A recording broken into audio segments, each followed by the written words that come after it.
Bonsoir, bonjour mesdames et messieurs, ça dépend de l'heure à laquelle vous allez tomber sur cet élément. Merci, bienvenue, vous êtes à l'écoute de l'émission Kivu Diaspora TV. Merci de nous renouveler votre confiance. Voilà, devant la caméra pour la prise des images, nous avons Christian Fisto Simba qui est à la prise des images, bien sûr. Appelez-moi tout simplement l'infinitif Eric Bag. Je vais vous tenir compagnie tout au long de cette émission.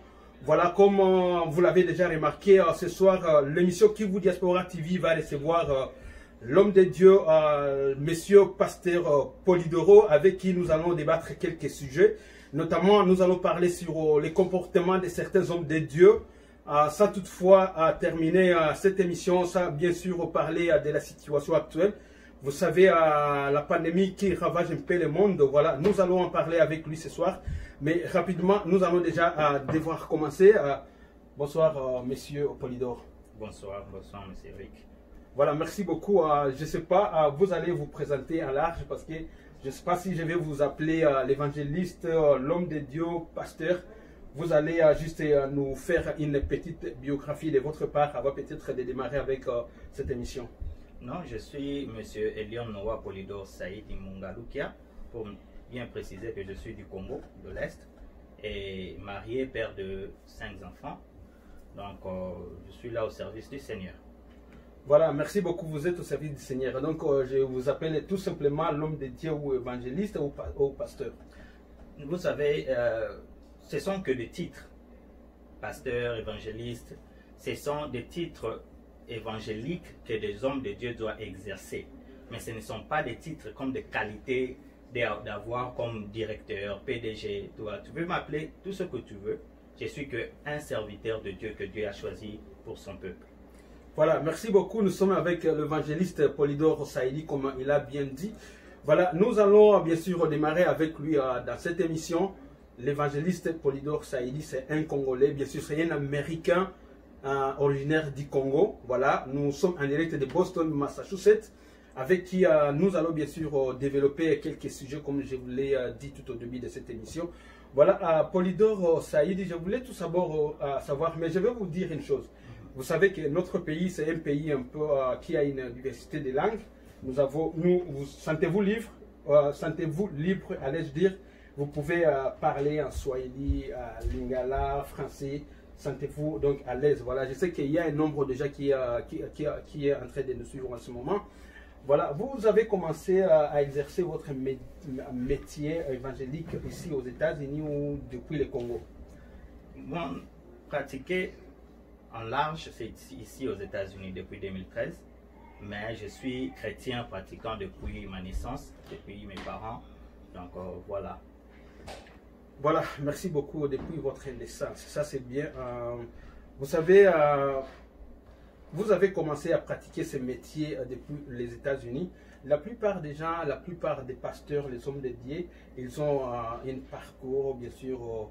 Je ne sais pas si vous avez avoir la malchance ou une bonne chance de passer la vie actuelle, la vie, comment on dit, la vie des païens, on va décider de faire cette carrière évangélique. Je ne sais pas si vous avez une petite mauvaise expérience ou vous êtes né dans une famille chrétienne jusqu'à ce que vous vous êtes retrouvé dans la mission évangélique. Je ne l'appellerai pas une expérience mauvaise. Pourquoi? Parce que c'est une partie de ma vie. Voilà. Et Dieu a permis que ces choses puissent être dans ma vie afin que sa gloire se manifeste sur mon chemin. Voilà que j'étais aussi païen, mais je continue à être pécheur parce que s'il n'y a pas de péché, cela veut dire que le sang de Jésus n'a pas de sens. Donc je suis pécheur, mais sauvé par le sang de Jésus. Voilà, merci beaucoup, pécheur sauvé par le sang de Jésus. À travers ce que vous venez de dire, j'ai beaucoup de points à épingler là-dessus parce que comme j'ai annoncé dans cette émission que nous allons parler sur quelques comportements de certains hommes de Dieu. Vous savez, les hommes de Dieu qui commencent à faire beaucoup d'histoires, qui fragilisent même les cœurs des chrétiens. Vous allez voir beaucoup de gens qui ne veulent plus aller à l'église. Mais comme vous venez juste de le dire que vous êtes pécheurs, vous êtes pécheur, parce qu'il y a aussi beaucoup de déclarations des hommes de Dieu. Je vais vous donner quelques exemples ici. Mais avant d'y arriver, je voulais tout d'abord savoir qu'est-ce qui vous a au fait poussé, qu'est-ce qui vous a poussé d'échanger et qui vous a motivé de commencer à travailler, à pratiquer l'évangélisation. C'est une question que je ne peux même pas répondre parce que c'est venu inné. Je n'ai même pas pensé que je pourrais être pasteur ou évangéliste ou prêcher quelque part. Non.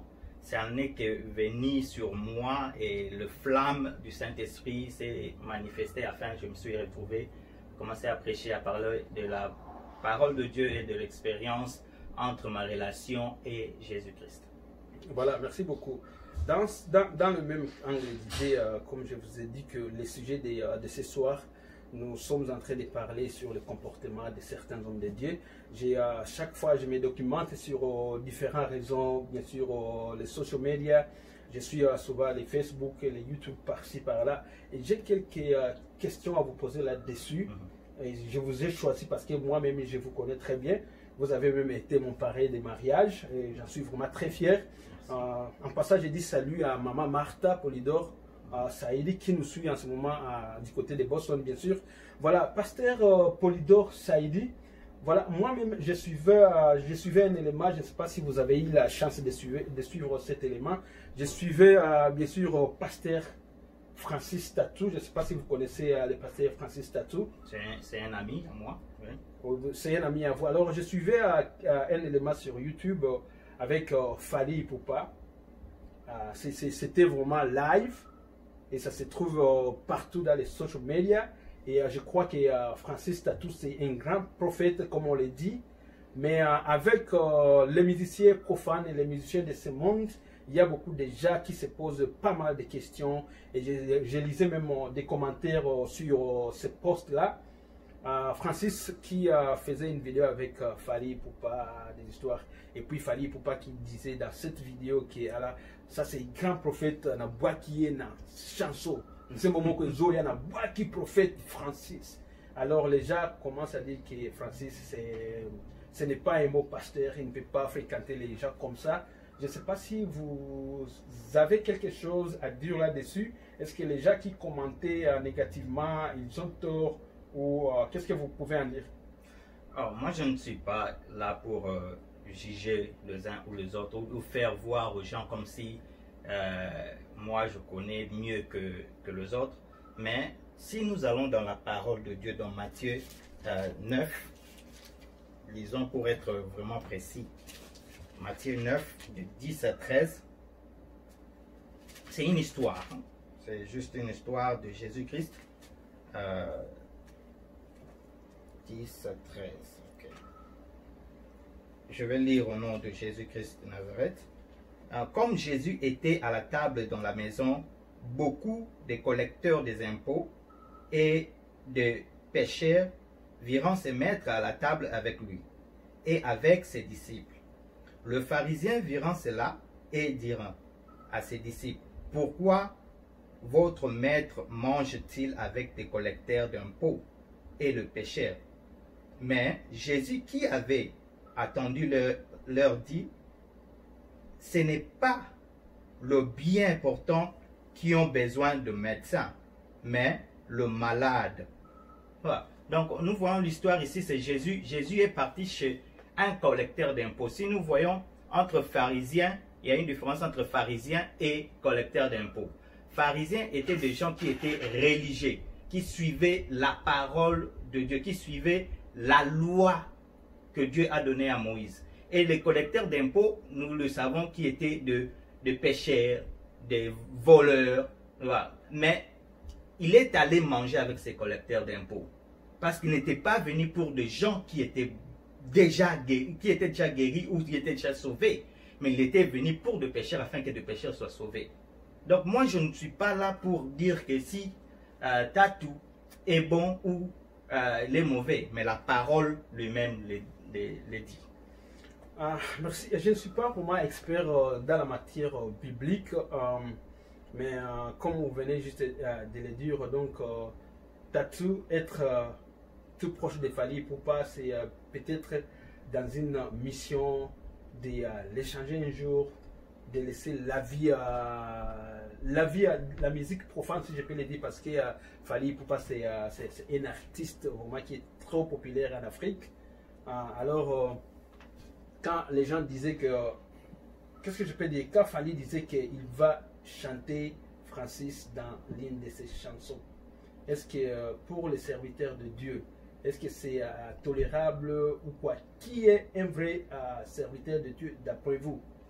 Un vrai serviteur de Dieu est celui que Jésus a dit dans Matthieu 6, 33. Cherchez premièrement le royaume de cieux et sa justice, et toute autre chose vous sera donnée par-dessus. Mais c'est que nous faisons le contraire de cet verset. Nous allons à l'église pour chercher premièrement ce qui doit être donné par-dessus, au lieu de chercher premièrement le royaume des cieux et de vivre. Quand tu cherches le royaume des cieux et le royaume des cieux t'a trouvé, tu vas vivre dans la justice. Et quand tu vis dans la justice, toutes les choses que nous cherchons, la guérison, l'élévation, toutes ces choses-là, tu ne seras plus jamais ces temps-là à aller prier pour le chercher. Ça viendra. C'est ça un vrai serviteur de Dieu. Voilà, merci beaucoup. Nous allons bien sûr laisser... je ne suis pas contre les hommes de Dieu ou tout simplement je ne suis pas contre Francis. Il y a quelque chose, juste quand j'ai suivi les vidéos, j'ai lisé des commentaires, la plupart déjà vraiment s'inquiétaient, beaucoup déjà leur cœur est fragilisé. Ils commencent même à douter de la religion chrétienne, des histoires pareilles. Raison pour laquelle je vous ai choisi, parce que je vous connais, je vous suis chaque fois en train de prêcher la parole sur les social media, Facebook, Instagram. Je vous ai vraiment choisi pour un peu nous expliquer. Je vais laisser cette histoire de Francis parce qu'il y a quelques je sais pas, vous voulez dire quelque chose? Oui, écoute, c'est tout à fait aussi normal que d'autres personnes puissent aussi parler et dire, parce que Dieu nous demande aussi de connaître comment est-ce que nous marchons dans notre vie. Parce que nous reflétons l'image de Dieu. Et quand tu reflètes l'image de Dieu, comme il a dit, créons l'homme à notre image, à notre ressemblance, qu'il domine. Donc nous devons refléter l'image exacte de Dieu.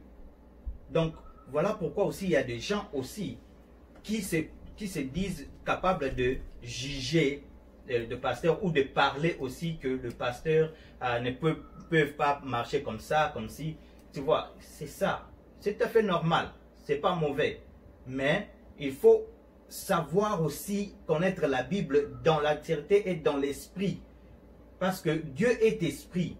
Pour le connaître mieux, tu dois le connaître dans l'esprit et la vérité. On ne peut pas toucher la vérité, mais on le voit. On ne peut pas toucher l'esprit, mais on peut sentir l'esprit. Donc c'est ça. Voilà, vous dites qu'on ne peut pas toucher la vérité, mais on les voit, n'est-ce pas? Ouais. Dans ce même angle d'idée, je suivais une interview de Denis Lacy. Je ne sais pas si vous connaissez Denis Lacy. Oui, oui. C'est un père de la communauté chrétienne. Voilà, c'est un chanteur, c'est un pasteur. Alors lui, parce que vous dites que la vérité, on les voit comme ça.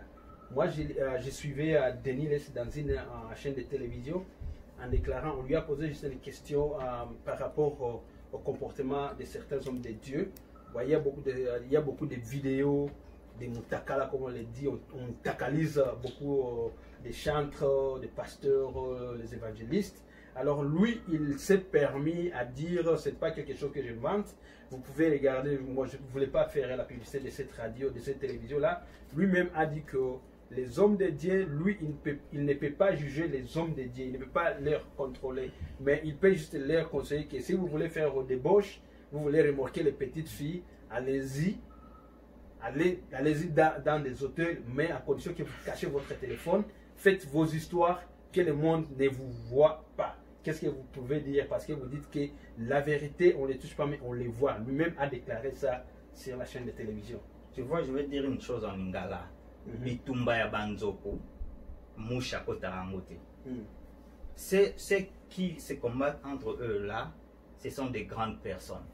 Ce sont des grands pasteurs renommés de la communauté chrétienne du Congo. Moi, je suis qu'une mouche parmi eux, un petit serviteur de Dieu parmi eux. Donc, je ne peux pas parler. Ce sont des hommes de Dieu que je respecte beaucoup, qui ont tracé le chemin pour nous, et je reste là. Voilà, donc c'est eux qui ont tracé les chemins pour vous et pour nous. Nous sommes censés de suivre leur modèle, n'est-ce pas? Exactement. Nous sommes censés de suivre leur modèle. Mais en tant qu'un pasteur qui dit ceci, comment est-ce que je vais suivre quelqu'un qui encourage les hommes de Dieu d'aller faire les débauches? Au lieu de condamner ça, il déclare ça à haute voix.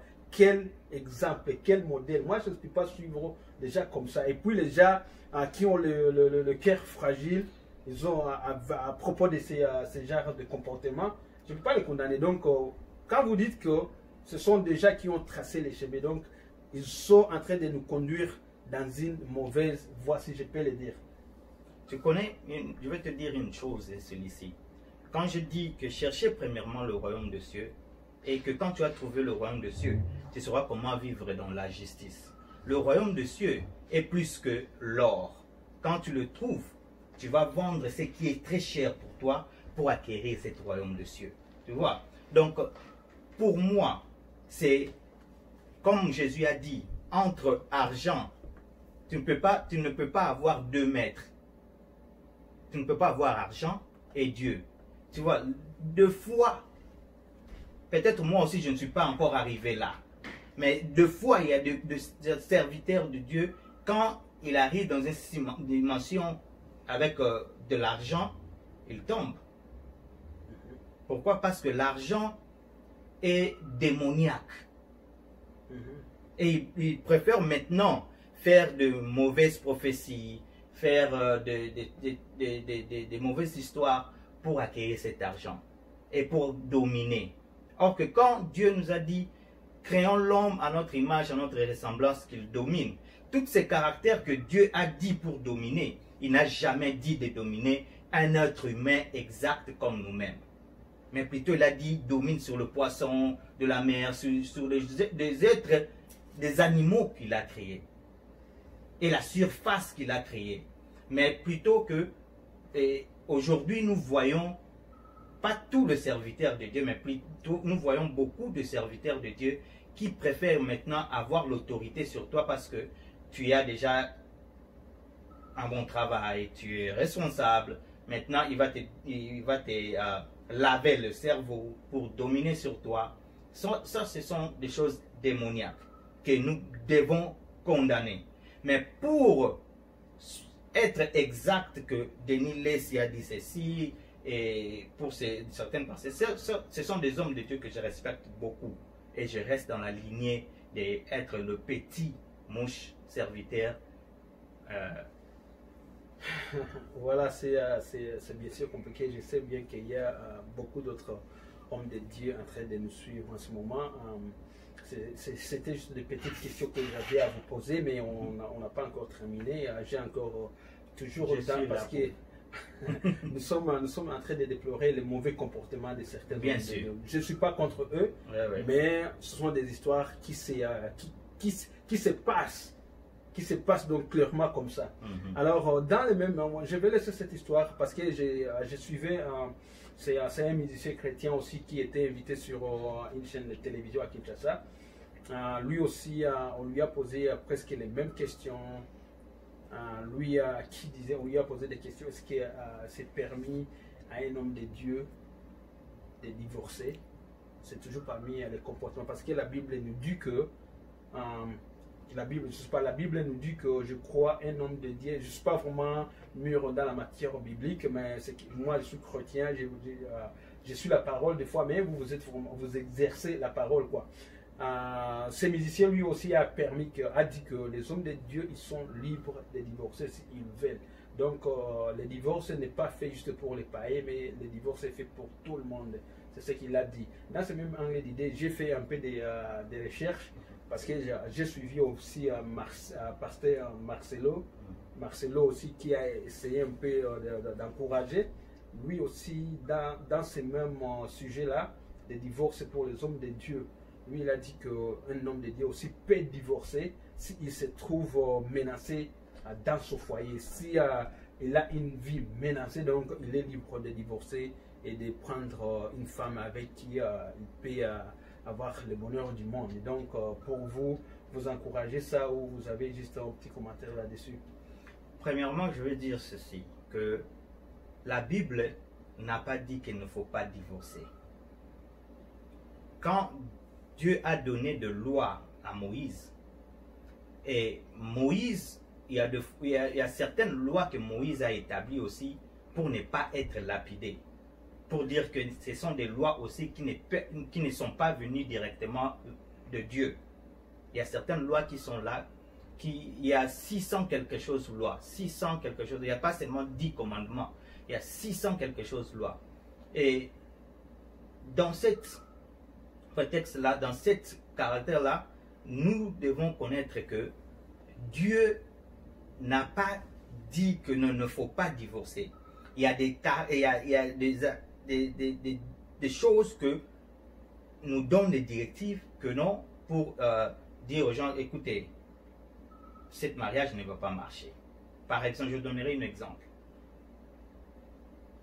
Si ma femme à moi, qui me regarde, Marthe, et que nous nous sommes rencontrés et notre type de sang ne correspond pas, mais on a forcé de se marier,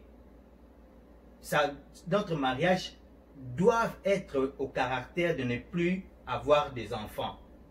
Pourquoi? Parce que si on est obligé d'avoir un enfant, et cet enfant va venir dans ce monde pour seulement souffrir.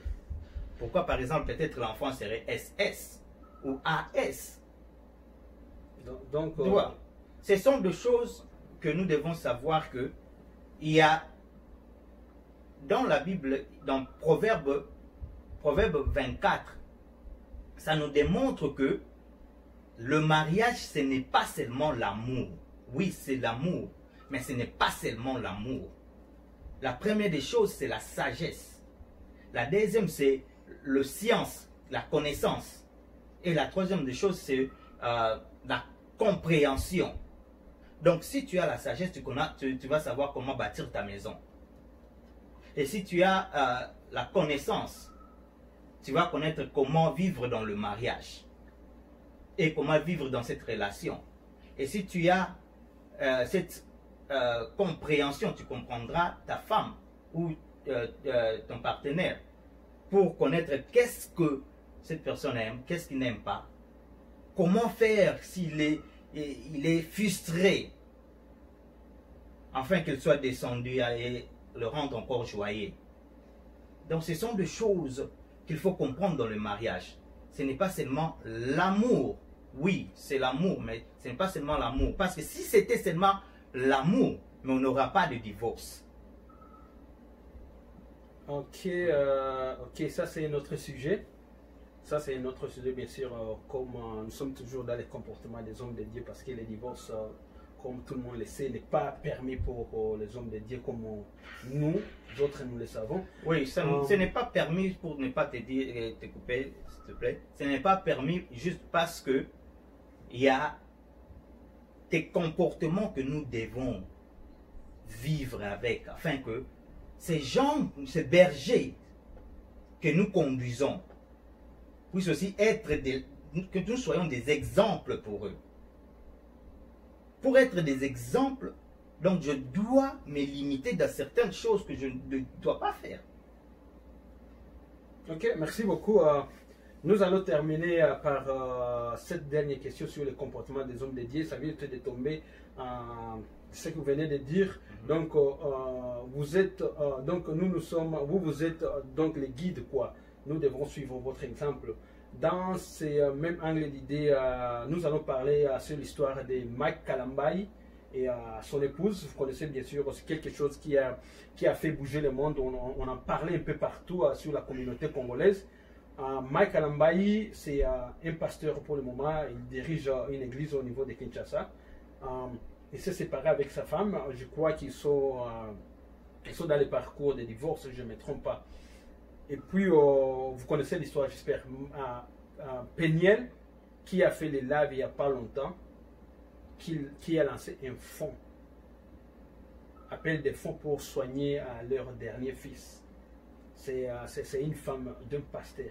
Et puis vous allez voir sur des réseaux sociaux, Marc Alambaye qui continue à faire des actes de charité à Kinshasa en dépassant un montant là, au moment où sa femme qui fait des lives en disant qu'elle souffre avec leur petit fils qui a besoin de soins médicaux mais ils n'ont pas de moyens. Alors il est un pasteur, il est un chantre, un serviteur de Dieu. Et vous dites que nous devons les suivre. Nous sommes juste leurs troupeaux, ils sont les bergers. Mais comment me dire que les gens vont croire que le divorce n'est pas permis au moment où leur pasteur est en train de traverser ces moments difficiles? Tu vois, comme Marcelo l'a dit, que non, il y a certaines choses qui peuvent arriver dans votre relation qui permet que vous arrêtez de divorcer. Peu importe qui vous êtes, pasteur, évangéliste, mais nous avons aussi ces pouvoirs de dominer sur ces problèmes afin de ne jamais arriver. Mais le problème est celui-ci, nous devons comprendre, c'est le problème de Mike et Peniel. Et celui-ci, le divorce amène beaucoup de choses. Le divorce amène l'incompréhension. Le divorce amène la haine. Parce que entre la haine et l'amour, ce sont deux frères, comme je le dis toujours à ma femme, ce sont deux frères. Donc, la haine est déjà entrée. Et quand la haine est déjà entrée, il y a peut-être que ce ne parle pas. Il ne peut pas venir et dire à Mike, Mike, écoute, l'enfant est mal. Bon, je ne dis pas que c'est normal, c'est pas normal.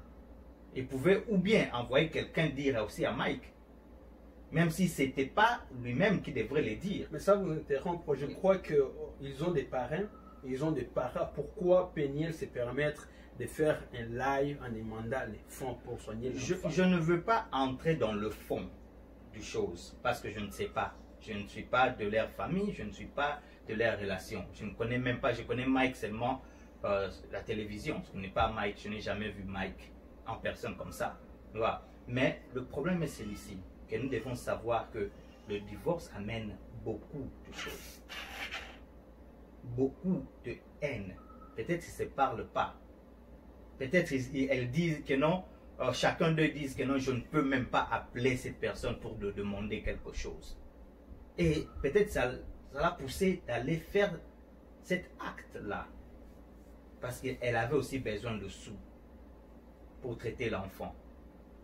Mais aussi, de côté aussi de Mike, il faut aussi savoir que Mike a déjà demandé pardon sur le peuple de Dieu, devant la télévision, devant toute l'église. Et il s'était écarté de quelque temps de ne plus diriger son église. Et c'est juste peut-être quelques mois qu'il est encore rentré pour faire ce travail. Donc, tant qu'il a demandé déjà pardon, il connaît ses fautes, il a demandé pardon, pardonnons-les. Je crois qu'il est aussi obligé de prendre les soins de ses enfants malgré les histoires qui se passent entre eux. Je suis d'accord avec ça. Voilà. Je suis parent aussi. Voilà, merci beaucoup. Nous allons un peu souffler. Nous disons merci de votre présence dans cette émission. Ça nous fait énormément plaisir. Voilà, nous sommes toujours avec vous. Nous avons encore quelques minutes avant juste de se séparer. Mais je voulais profiter dire merci à quelques amis qui nous assistent ce soir. Nous avons l'évangéliste Alfred Mouroula qui nous assiste ce soir aussi. Je crois qu'il a beaucoup de questions à poser, mais ce n'est pas un problème. Nous avons aussi à l'assistance Christian Fabrice Simba. Voilà, je m'excuse beaucoup. Fabrice Simba est à l'assistance et toute la famille, nous disons salut à eux. Voilà, Polydor Saïdi, avant d'échanger ces sujets, j'aimerais que vous puissiez dire un dernier mot sur ces sujets, sur les comportements, parce que nous avons un dernier sujet à aborder. Mais quel est votre dernier mot à dire sur les comportements de certains hommes de Dieu qui commencent à fragiliser le cœur de croyants? Je dirais ceci au peuple de Dieu. Dieu nous demande de pardonner et d'aimer entre nous. Ce sont des humains comme vous et moi. Ils sont tombés, bien sûr. Et vous dirigez comme un berger. Mais aujourd'hui, il est tombé. Mais est-ce que on doit le laisser tomber ou, en tant que chrétien, avec amour, le lever et le dire, mon frère, c'est bon, avançons avec Jésus. Voilà, le message est bien passé. Ça, c'est les derniers messages de l'évangéliste pasteur Polydore Saïdi qui est avec nous sur ce plateau. Voilà, nous allons changer un peu les sujets. Vous pouvez toutefois souffler, hein, je crois. Merci. Que...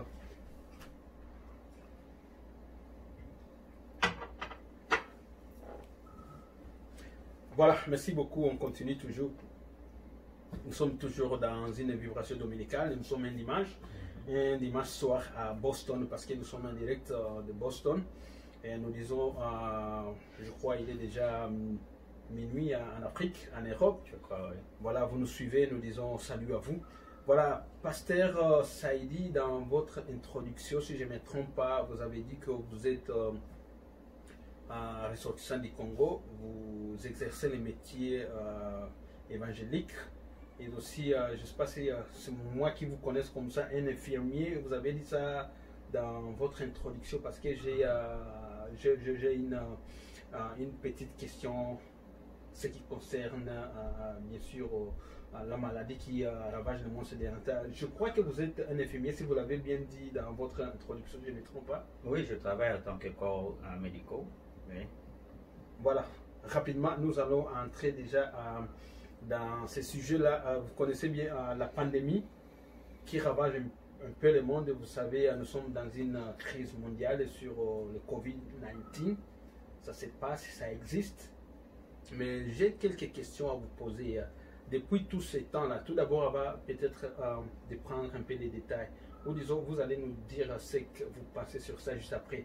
Mais je voulais juste savoir comment est-ce que vous êtes en train de gérer cette situation.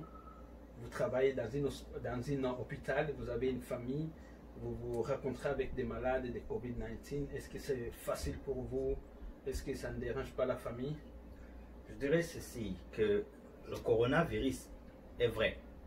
Ça, je voulais vraiment épingler sur ça. Le coronavirus existe et il est là, il est vrai. Vivre, voir le coronavirus, ce n'est pas une chose facile parce que il y a des patients ou des malades que vous pouvez traiter le matin et après 2 heures du temps ou 3 heures du temps, ils meurent à cause de la respiration.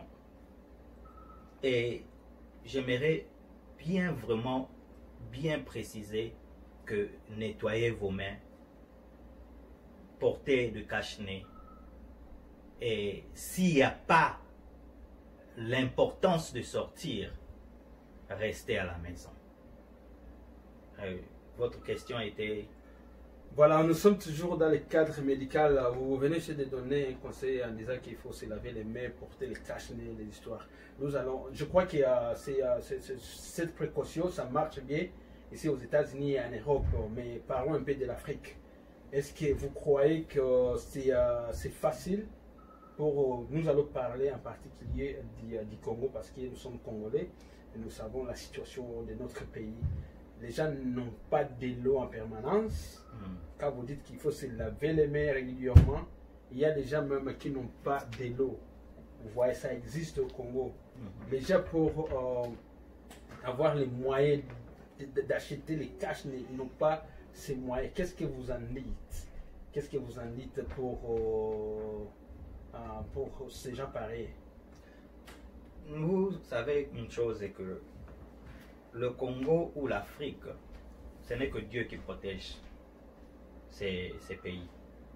Parce que si vraiment le coronavirus frappait totalement l'Afrique, comme ici, que nous voyons ici en Europe, en Amérique, du Nord ou du Sud, ça serait terrible. C'est juste aussi parce que il n'y a pas beaucoup vraiment de transferts internationaux, comme des business comme ça est ici. Tu vois, pas beaucoup de personnes ou des businessmen qui vont au Congo ou en Afrique. Tu vois, on a vraiment moins de l'interaction de internationaux dans nos pays. Voilà pourquoi aussi nous avons déjà que non, on n'a pas plus de gens qui ont le coronavirus. Mais pour votre question, qu'il n'y a pas de l'eau, ils n'ont pas de moyens pour acheter le gel. Donc, je ne sais pas pour répondre, je ne sais rien répondre à cela. Pourquoi? Parce que je veux rester dans le domaine spirituel. Ce n'est que Dieu qui protège. Si ce n'était pas Dieu qui protège le Congo, ce serait scandale.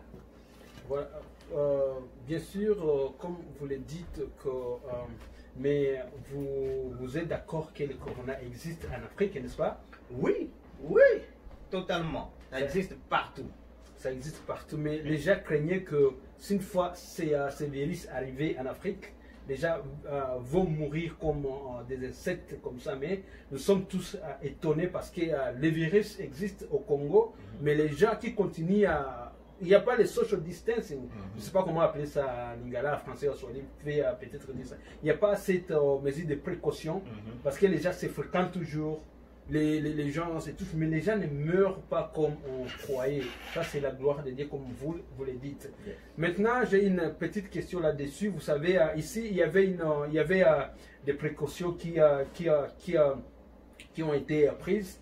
Il y avait des lockdowns, confinements, les gens qui ne sortaient pas parce qu'il y avait beaucoup d'assistance du gouvernement. Mais au Congo, on a essayé d'exercer un peu cette précaution-là des confinements. Est-ce que vous croyez que le confinement c'était pour l'avantage du peuple congolais ou le confinement c'était pour leur faire souffrir davantage? En tant que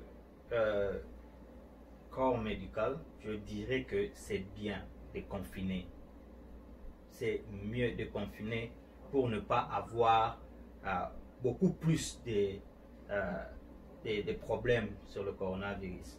Pourquoi je dis cela? Parce que dans ces premiers mois comme janvier, février, il y avait encore le frontière qui était ouvert au Congo. Et les gens venaient du Paris, de l'Europe ou d'ici en Amérique et qui allaient visiter leur famille. Et quand ils visitent, un coronavirus peut produire 100. Un seul coronavirus peut produire 100.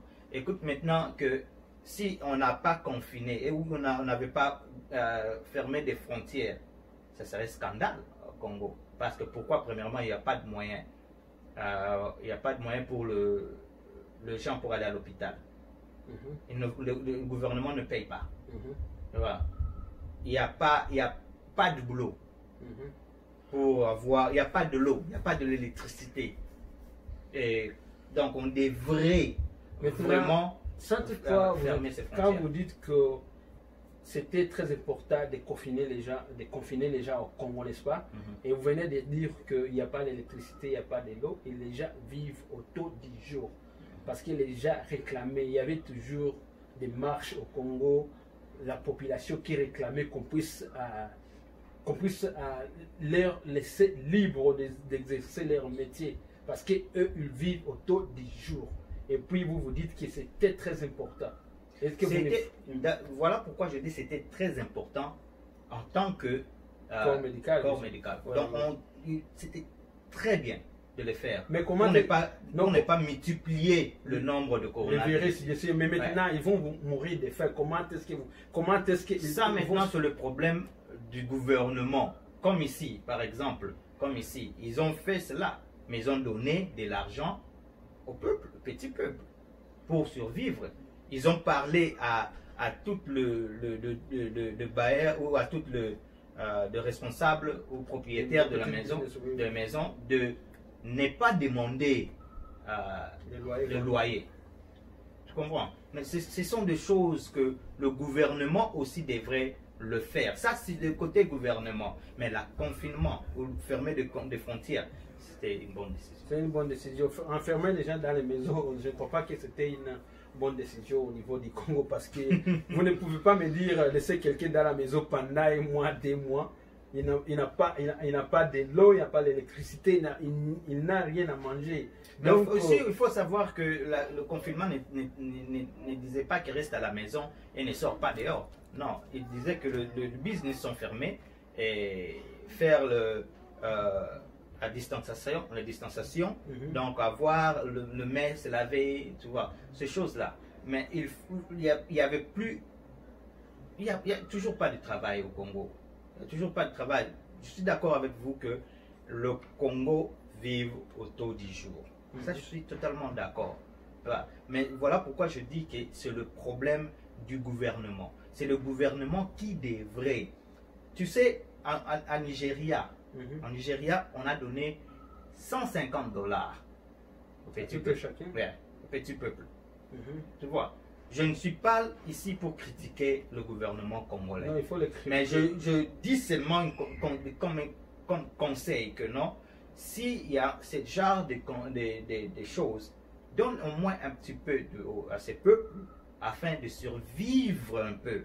Mais quand tu confines comme ça maintenant c'est côté gouvernement. Quand tu confines maintenant comme ça, et que la famille n'a plus de sous, ils commencent à vivre sur leur saving, l'épargnement. Ils vivent sur leur saving. Et ça peut s'épuiser dans quelques jours. Effectivement. Voilà. Donc, il devrait aussi aider ces gouvernements, aider ces peuples à avoir un petit sou pour survivre. Voilà, merci beaucoup. Je vais terminer avec vous par cette petite question. Juste après des confinements au Congo, je crois qu'on a déconfiné déjà, c'était aujourd'hui les églises, d'autres histoires, les frontières, les histoires. Et puis les gens qui ont chanté une grande victoire en disant qu'on les a laissés déjà libres. Mais vous allez voir que le gouvernement a mis une disposition juste pour les églises. Vous êtes un serviteur de Dieu. Cette question vous concerne aussi.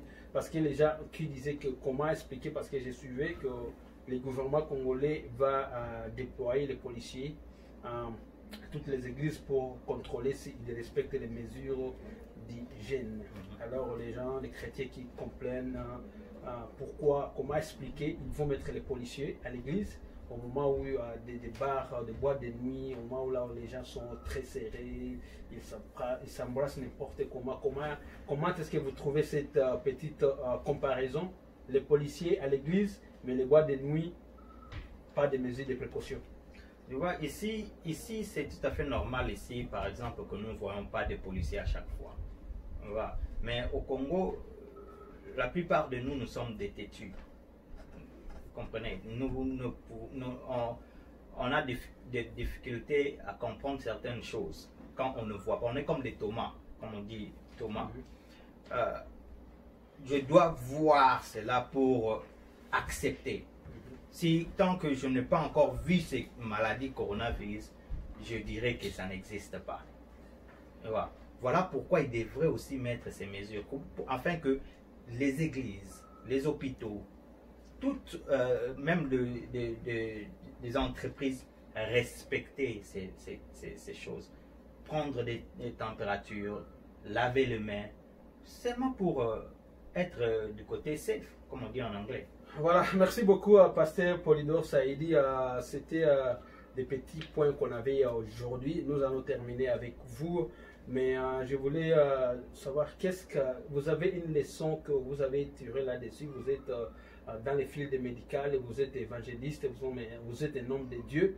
Avec cette situation qui a bouleversé un peu le monde, vous savez, c'était vraiment une crise mondiale. Est-ce que vous voyez le monde avec toujours une même vision? Est-ce que vous avez tiré une leçon quelconque sur le coronavirus? J'ai tiré beaucoup de leçons. Et ces coronavirus, je le vis face à face. Ce n'est pas parce que je le dis, mais je le vis face à face. Et j'ai traité des coronavirus.